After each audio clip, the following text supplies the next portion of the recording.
윤석열 대통령의 국정 행보를 상징하는 키워드 가운데 하나가 반도체죠. 지금 미중 간의 현안이자 또 한미 간의 현안이기도 합니다. 네, 무소속 의원인데 집권 여당에 만들어진 반도체 특별위원회 위원장을 맡게 되신 분이죠. 양양자 의원을 모셨습니다. 어서 오세요. 안녕하십니까? 네, 반갑습니다. 어서 오십시오. 네.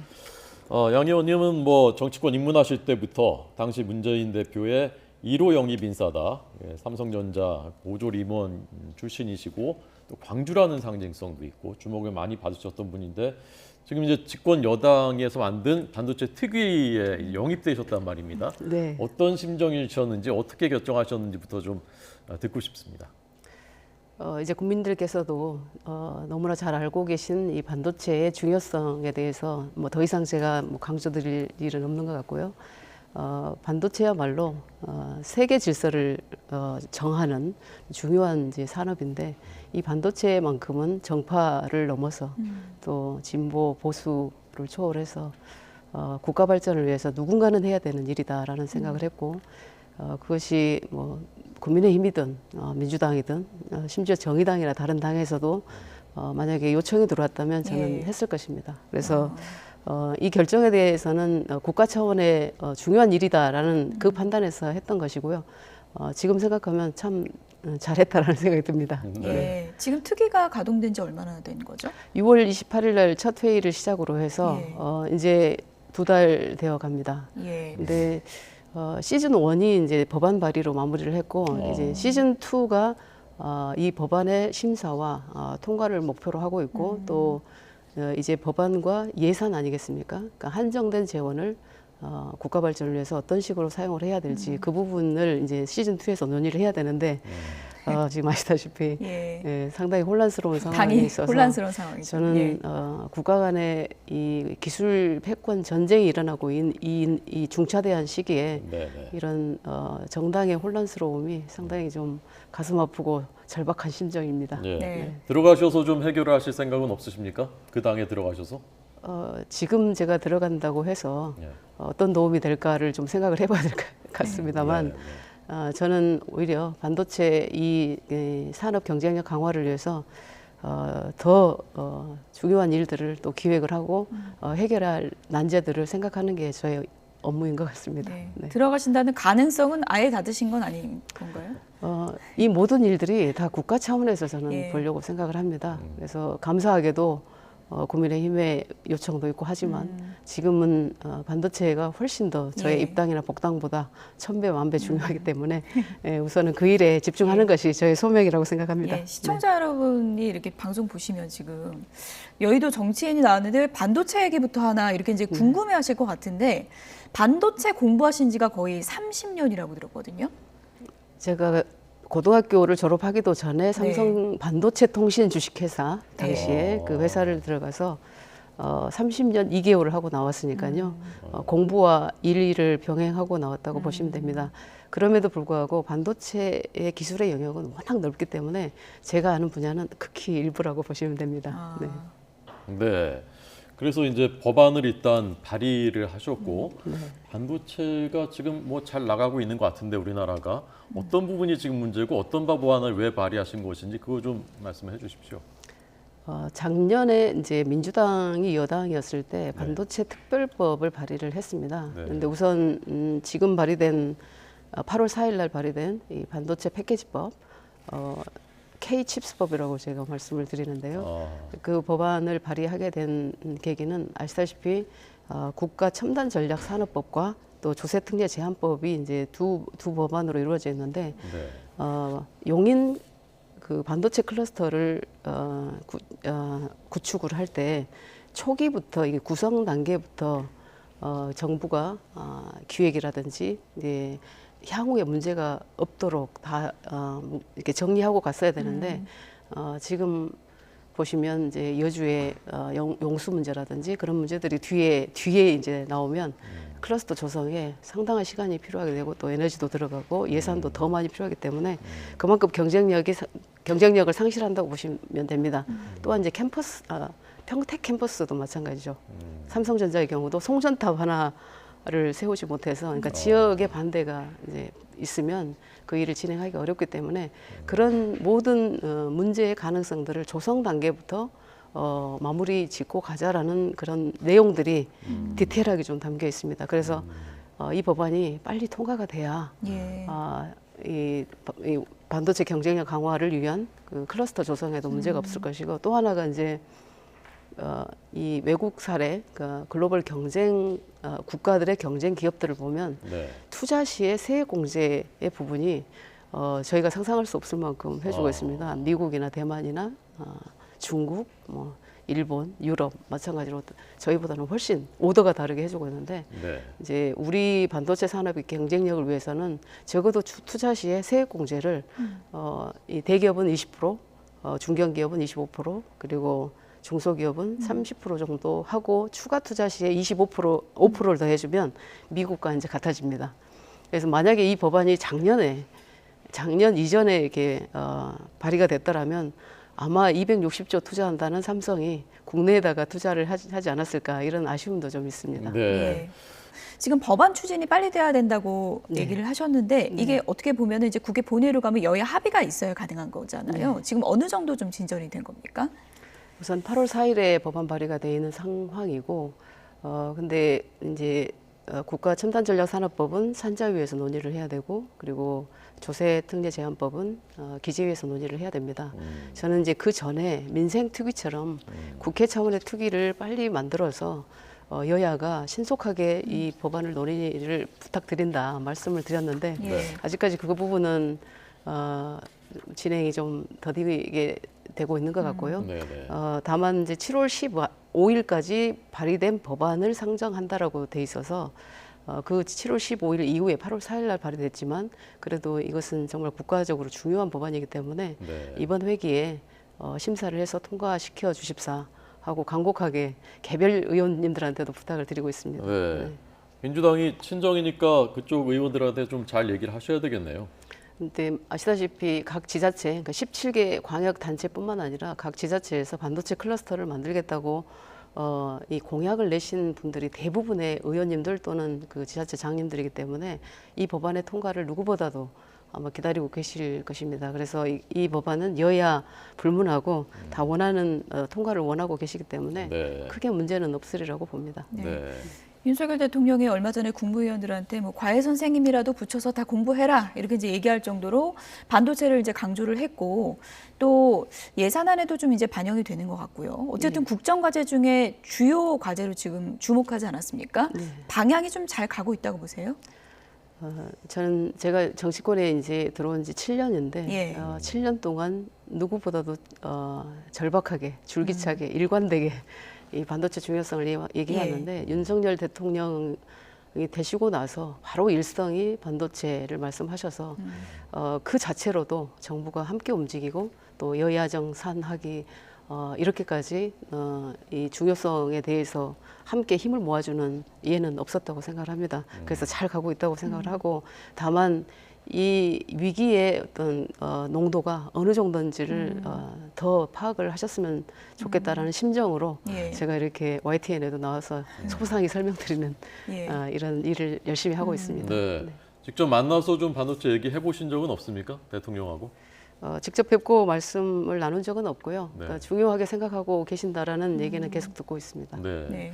지금 이제 양 의원님 말씀을 듣다 보니까 아, 반도체를 정말 사랑하시는 분이구나 이제 그런 느낌을 받거든요.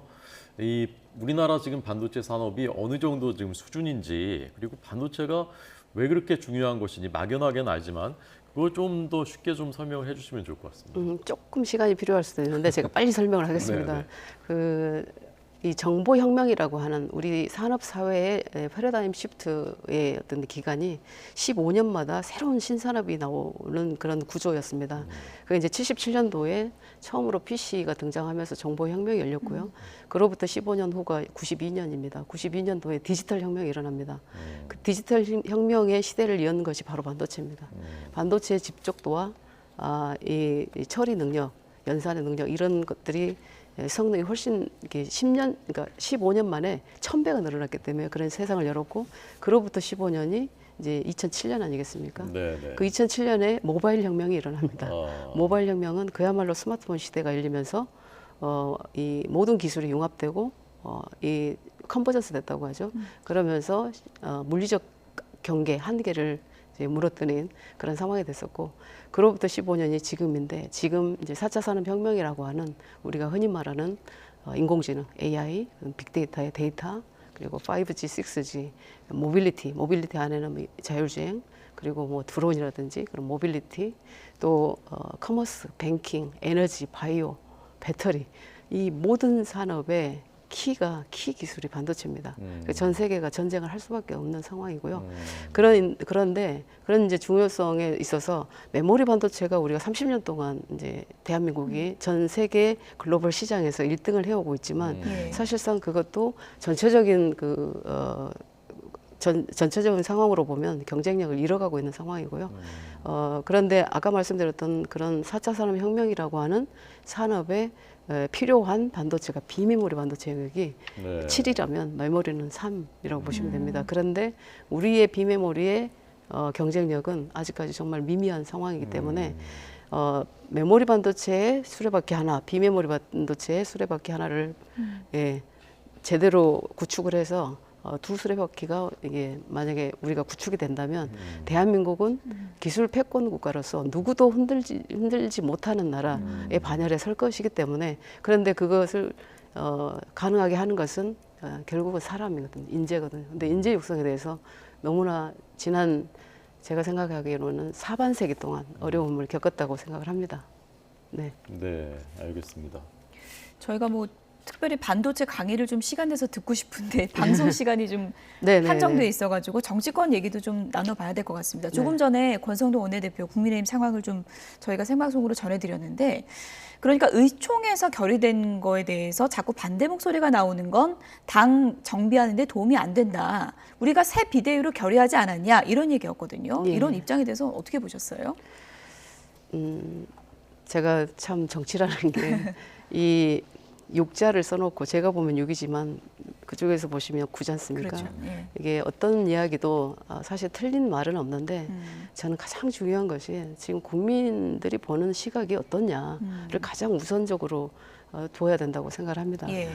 그런 점에서 보면 당의 이런 내용이 굉장히 안타깝고 이 정치에 신물이 난다라고 말씀들을 하실 정도로 예. 그런 시각임을 정말 인식을 하셔서 내용이라고 하면 빨리 정리를 하시는 게 좋다고 생각을 합니다. 예. 네. 근데 그 내용을 이제 정리하는 방향을 놓고 좀 네. 그런데 무소속 의원이시지만 이렇게 지켜보셨을 때 어느 방향으로 누가 먼저 결단을 해야 이게 좀 풀릴 거라고 보십니까? 이 반도체가 30년 1등하게 된 그 역사를 보면 결국은 나를 죽여야 됩니다. 오상아, 내가 나를 장례 지냈다라는 그 말씀이 저는 가슴에 항상 담고 사는데, 네. 나의 희생으로 이타적 어떤 성공이 있을 수 있다면 내가 가장 먼저 죽음을 선택하겠다라는 그런 결단이 필요하다고 생각을 합니다. 네. 네. 내가 지금 죽을 때냐 아니면 나중에 죽을 때냐, 그 문제인 것 같은데요. 주변에서는 지금 죽는 게 맞다고 생각하는 분들이 있는데, 아니다, 내가 일단은 해결하고서 나중에 죽겠다, 뭐 그런 거 아닙니까 지금? 그건 이제 어떤 방식으로 선택을 하든 네. 국민들께서 그건 판단하시라고 보지만 가장 책임 있는 위치에 있는 분들의 책임지는 모습은 네. 국민들에게 공감과 또 감동을 줄 것이라고 저는 확신합니다. 네. 예. 민주당 출신이시지 않습니까? 친정집인데 새 대표가 뽑혔고요. 지난번에 이제 검수완박, 이건 꼼수다라고 비판하시면서 등을 지셨는데, 지금 민주당에 대해서 어떻게 생각하십니까? 예측했던 대로 이재명 당대표가 선출이 된 상황이고요. 다만 이제 정당의 어떤 목적이 이제 나오는 메시지들을 보면 정권 창출, 상대 당에 대한 어떤 비판, 이런 것보다는 우리가 대한민국의 비전과 정당의 어떤 목적과 목표가 대한민국에 있어야지 상대 당에 있어서는 저는 안 된다고 생각을 합니다. 그랬을 때 그런 비전과 어떤 이 신뢰를 줬을 때 국민들께서 선택하는 것이지 우리가 어떤 상대당을 무너뜨렸을 때 우리를 선택해 주실 거다라고 하는 약간 그런 생각은 아예 안 하는 게 좋을 것 같습니다. 예. 네. 이재명 당대표가 이제 선출이 되면서 많은 분들이 이제 걱정했던 게 계파 간의 갈등과 심지어 뭐 전당대회 전에는 분당 가능성까지 얘기가 나왔었는데 이제 이재명 대표가 우리는 이제 함께 할 거다 이렇게 선언을 하지 않았습니까? 그게 네. 현실적으로 좀 화학적 그 결합이 가능할 거라고 보십니까? 우선은 이제 어떤 당 대표이시기 때문에 당 대표의 일성이나 메시지는 저는 신뢰를 담고 있어야 된다고 보고요. 저는 그 말씀은 믿겠습니다. 그래서 화합을 해낼 수 있으리라고 믿고 또 그것이 대한민국을 위한 길이기 때문에 지금까지 이 어떤 정치 영역에서 그런 역할에 있어서 충분히 많이 알고 계시기 때문에 저는 신뢰를 드리는 바입니다. 예. 네. 양 의원님 뭐 긍정적인 의미로 보면 광폭 행보를 하고 계시기 때문에 앞으로의 행보 2년 뒤면 또 총선이고요. 궁금해하는 분들이 많거든요. 어떤 계획이십니까? 우선 아시다시피 그 굉장히 위기인 상황입니다. 지금 반도체 전쟁이라고 일컬어지는 이 상황이 칩4 동맹이든 IPF든 여러 이 국제 상황을 보면 대한민국이 가장 위기인 상황인 것 같습니다. 그래서 저는 이 대한민국이 국가 첨단 전략 산업으로 국제 무대에서 정말 최강의 대한민국이 될 수 있도록 그 길에 제가 쓰임이 있다면 최선을 다할 생각이고요. 예. 우선은 그 일이 아마 내년 1년 동안에 제가 중립적 위치에서 있으면서 해야 될 저의 사명이라고 생각을 합니다. 반도체 전도사시지만 저희가 자꾸 정치적인 질문만 드려 죄송한데요. 괜찮습니다. 친정으로 복귀할 가능성도 있으신 건가요? 모든 가능성을 저는 이제 국가 차원에서 놓고 보기 때문에 저에게 앞으로 어떤 일이 일어날지 그걸 제가 결정하는 것은 아닌 것 같습니다. 모든 게 열려 있는 거군요. 그렇습니다. 지금. 예. 그래서 가장 대한민국의 발전을 위한 선도국가로 가기 위한 그 길이라면 제가 이번에 야당 출신 국회의원으로서 여당의 반도체 산업 경쟁력 강화 특위위원장을 맡았던 것처럼 예. 저는 크게 생각하고 가겠습니다. 네. 현 정부에서 뭐 내각 입각이라든가 그런 것도 나라를 위해서라면 할 수 있는 그 여지도 있는 거군요. 모든 일이 그렇습니다. 저는 대한민국을 위한 길이라면 이 열정과 목숨을 바칠 각오가 돼 있습니다. 네. 네. 저는 아까 말씀 중에 오상아 내가 나를 장사 지낸다 이 말씀이 우리 정치인들 또 우리들에게도 모두 그 적용되는 곱씹어 볼 만한 말이라는 많이 배웠습니다. 네, 오늘 얘기는 여기까지 듣겠습니다. 지금까지 양양자 의원이었습니다. 고맙습니다. 감사합니다. 감사합니다.